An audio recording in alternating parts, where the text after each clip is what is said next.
안녕하십니까. 거꾸로 투자하는 쇼킹 부동산입니다. 어제 오후에 모두 깜짝 놀란 이유 시작해보겠습니다. 자, 오늘 영상은 결론의 앞에 나오고요. 영상 시청 전에 구독으로 인생 바꾸시기 바랍니다.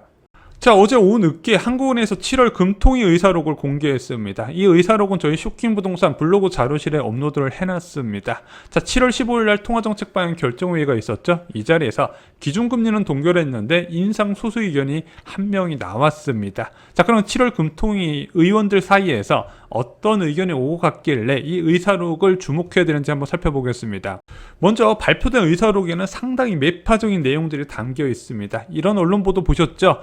금통위원 5명이 기준금리 인상 필요성을 제기했다는 거예요. 전체 7명 금통위원 중에 대다수가 금리 인상 필요성을 제기한 상황이다. 그래서 그중 한 명은 즉시 인상을 주장을 했어요. 고승범 위원이었고 소수 의견이었습니다. 나머지 4명은 가까운 시점 또는 늦지 않을 때 올려야 된다고 언급을 한 거예요.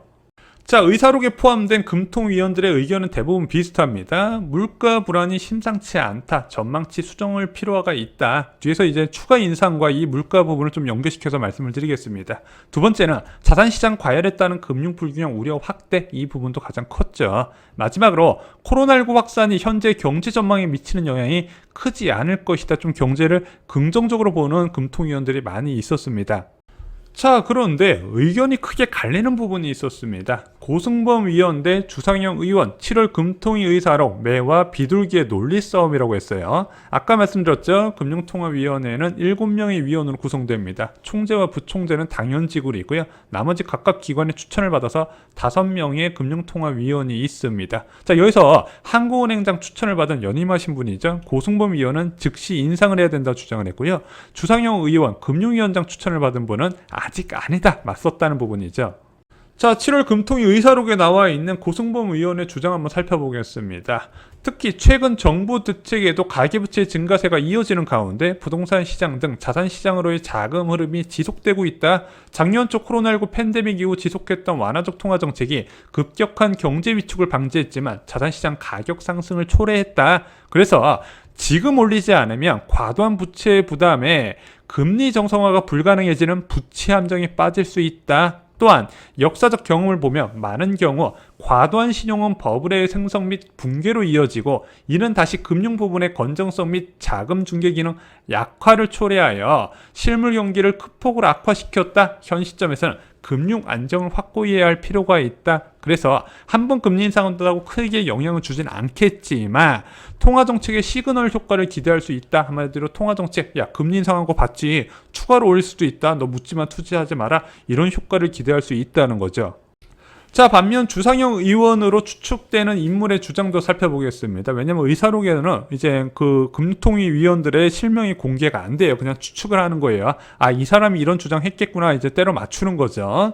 자, 먼저 백신 접종이 속도를 내고 있지만 팬데믹 여파가 당초보다 오래 지속되고 있다. 기준금리 인상은 백신 접종이 충분히 이루어진 다음에도 늦지 않다. 두 번째, 코로나19 충격은 경제적 전개 상황을 볼 때 양극화 충격에 가깝다. 부정적 영향이 취약업종, 취약계층, 취약차주에 집중되기 때문에 신중할 필요가 있다. 세 번째, 현재 진행되는 주택가격 상승이 고수익을 추구하는 다주택자의 투자 행위에 의해 주도된 것은 아니다. 세제 규제로 다 막혔죠. 금리 인상이 주택시장에 미칠 파급 효과를 가늠하기가 매우 어렵다. 그래서 그 증거로 작년 8월부터 계속해서 주택담보대출 금리가 오르고 있지만 주택가격 오르고 있다. 자, 그거를 이제 단순하게 금리 올린다고 주택시장 잡을 수는 있지 않다. 이렇게 보는 거죠. 마지막으로 가계부채의 안정은 통화정책이 아니라 금융 건정성 정책으로 대응해야 하며 인내심을 갖고 이 원칙을 지켜나가는 것이 중요하다고 주장을 했습니다.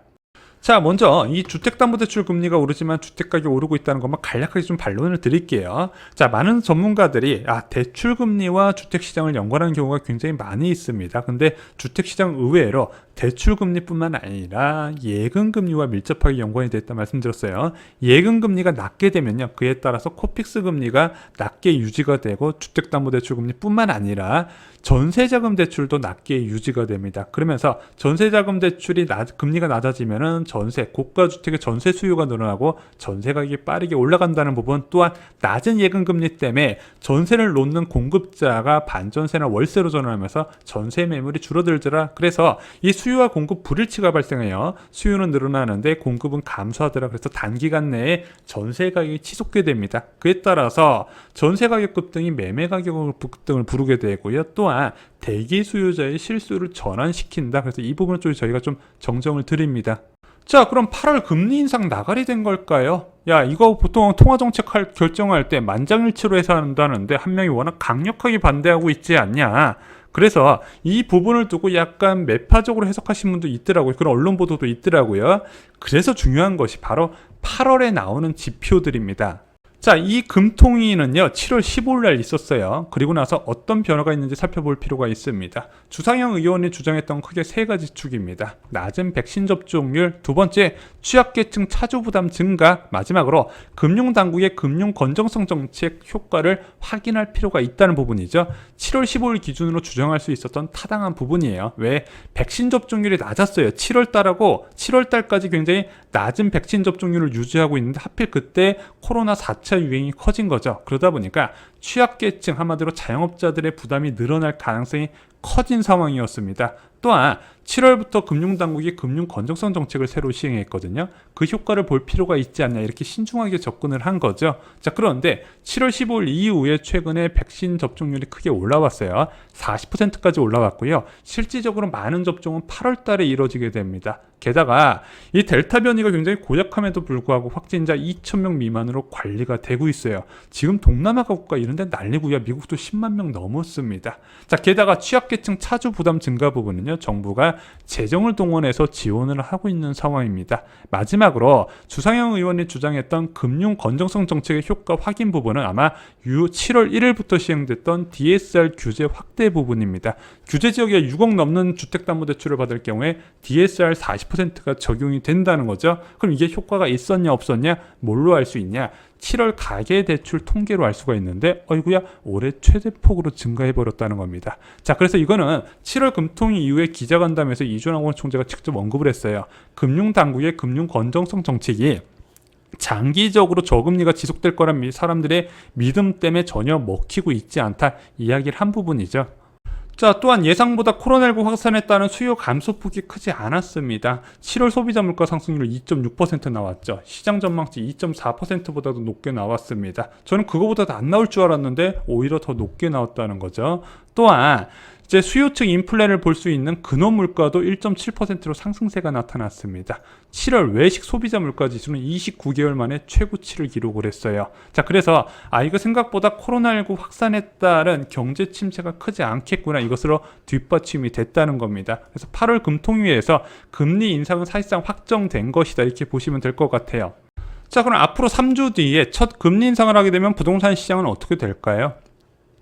아무 일도 일어나지 않습니다. 자, 첫 금리 인상보다 중요한 것이 바로 추가 금리 인상 시점이라고 말씀드렸죠. 자, 2019년부터 금리가 아파트 가격을 좌지우지한 이유는 간단합니다. 보시면은 2019년 말부터 그리고 2020년 중반 이후부터 주택가격이 크게 올라갔죠. 바로 간격이 짧았던 추가 금리 인하 시점과 밀접하게 연관이 되어 있는 겁니다. 그래서 주택시장은요, 첫 금리 인하 이후보다는 추가 인하 시점에 더 크게 반응을 했습니다. 그래서 추가 금리 인상 시점에서 15,000건까지 서울 아파트 거래량이 폭등하면서 가격 급등을 이끌었죠.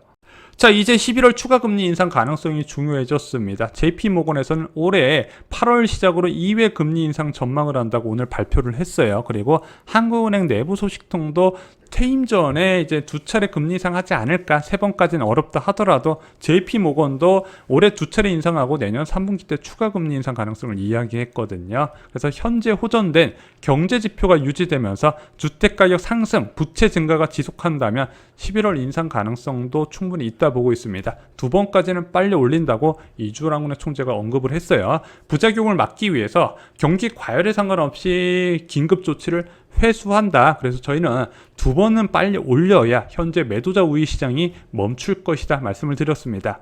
자, 그럼 이제 궁금하시죠? 2022년에 금리가 어디까지 갈까? 물가 상승률이 금리 수준을 경정한다 말씀드렸습니다. 그래서 2011년에 소비자 물가 상승률이 4%까지 치솟죠. 그러면서 5차례 기준금리 인상으로 연결이 됐고요. 자, 이 기준금리 인상 6개월 뒤에 서울 부동산 시장이 쑥대밭이 됐습니다. 자, 그런데 7월 금통위 의사록에는 물가 불안을 우려하는 위원들의 목소리가 좀 많이 보였습니다. 그래서 내년에 3가지 물가 상승 요인이 있다 말씀드렸어요. 자, 먼저 7월 금통위 의사록에서 이런 이야기가 있습니다. 지난 몇 년간 관리 물가가 물가의 하방 압력으로 작용해 왔지만 관리 물가 대상 품목들의 가격이 이미 상당폭 하락한 만큼 이제는 관리 물가가 더 이상 물가를 낮추는 요인으로 작용하기 어려워 보인다. 이 관리 물가는 정부가 가격 컨트롤할 수 있는 품목이라 보시면 될 것 같아요. 대표적으로 뭐 전기세 이런 거 생각하시면 될 것 같습니다. 그런데 이 관리 물가 비중이 다른 선진국에 비해서 좀 많은 편이에요. 25%까지 된다고 하네요. 그래서 지금 서비스 요금 인상 부분 보면은 공공 부문은 마이너스로 나와 있습니다. 근데 그게 내년부터 바뀐다 말씀드렸죠. 올해 7월 2일 날 발표됐었던 2020년 기준 소비자 물가지수 개편 실시, 이거 저희가 부동산 자료실에 올려두었습니다. 어떤 품목이 빠지냐? 교육 무상화 확대 부분에서 학생복이나 교과서, 고등학교 납입금, 급식비 등이 빠지게 됩니다. 지금 고등학교 납입금 같은 경우 마이너스 100% 잡혀요. 이것만 빠진다 하더라도 소비자 물가 상승률이 0.2에서 0.3% 플러스 인상 요인이 됩니다. 그래서 내년에 물가가 2%여도 이 통계 개편으로 2.3% 나온다는 얘기입니다. 또한 지금 많은 공공 서비스 인상 요금을 억누르고 있거든요. 대선 이후에 한꺼번에 오를 가능성이 있습니다. 자, 두 번째는 백신 접종 확대에 따른 집단 면역 형성입니다. 지금 11월 달에 집단 면역을 이제 한다고 지금 계획을 하고 있는데 저는 어느 정도 가능할 거라고 보고 있습니다. 이게 아마 집단 면역이 형성되면 그때부터는 신규 확진보다는 아마 치명률 중심으로 관리하는 방안을 갈 것이다. 그래서 사회적 거리두기도 저는 올해까지가 끝이 아닐까 이렇게 생각을 하고 있어요. 물론 마스크는 계속 써야겠죠. 그러면은 내년에 본격적인 소비 회복 확대가 이어지게 되고 2018년 하반기부터 억눌렸었던 공산품 서비스 요금 인상이 본격적으로 진행될 거라는 겁니다. 근데 이게 올해 내에 집단 면역이 대한민국만 계획하고 있냐? 전 세계 국가 대부분 다 올해 집단 면역 한다고 지금 준비를 하고 있어요. 그러면 내년에 한꺼번에 소비가 늘어나게 되겠죠? 전 세계적인 현상으로 원자재 가격 인상 요인도 된다는 겁니다. 자, 세 번째는 미국 긴축에 따른 금융 환경 변화입니다. 자, 어제 전 세계 금융시장이 깜짝 놀랐죠. 크리스토퍼 월러 연준 이사가요, 이르면 10월부터 테이퍼링을 개시하고 내년 3월에 종료시키겠다. 그리고 금리 인상은 내년에 시작해야 되겠다. 이렇게 언급을 한 부분이에요. 자, 이 사람은 지역 연준 총재가 아니에요. 지역 연준 총재가 앞으로 테이퍼링을 좀 앞당겨야 된다. 이런 이야기를 많이 했었는데 이 사람은 연준 고위 내부 고위 인사거든요. 그 사람이 직접 언급한 거에 대해서 야, 이거 깜빡이다. 한국 표현으로 깜빡이다 보는 사람들이 많이 늘어났다는 거죠. 저희가 말씀드렸습니다. 8월과 9월에 고용지표가 크게 개선될 확률이 크고 그러면은 지금 한없이 비둘기로 보이는 제롬 파월 의장이 갑자기 무서운 매파가 될 것이다. 이렇게 말씀을 드렸습니다. 자, 이렇게 되면요, 원달러 환율이 크게 상승할 가능성이 있어요. 이것이 바로 수입 물가 상승 요인으로 작용할 수 있다는 겁니다. 또한 아까 집단 면역 등의 이유로 원유 수요가 크게 늘어나면서 내년까지 유가가 강세가 나오게 된다면 생각보다 물가 상승률이 높게 나타날 수 있다는 거예요. 그래서 내년에 한국은행의 물가 전망치가 1.4%인데 저는 1.4% 절대 아닐 거라고 봐요. 훨씬 높을 거라고 보고 있습니다. 물론 내년 물가와 금리 수준은 신도 모르지만 정황상 장기적인 전망에서는 추측에서는 높을 가능성이 커 보인다 말씀을 드린 겁니다. 그리고 진짜 중요한 거는 이 높아진 금리가 언제까지 이어지냐가 중요한데 언제까지 이어져야 된다? 2023년 서울 지역의 입주 물량이 크게 증가하는 시기까지 이어져야 된다. 여기에 포커스를 맞추고 시장을 전망을 하시는 게 좋을 것 같습니다.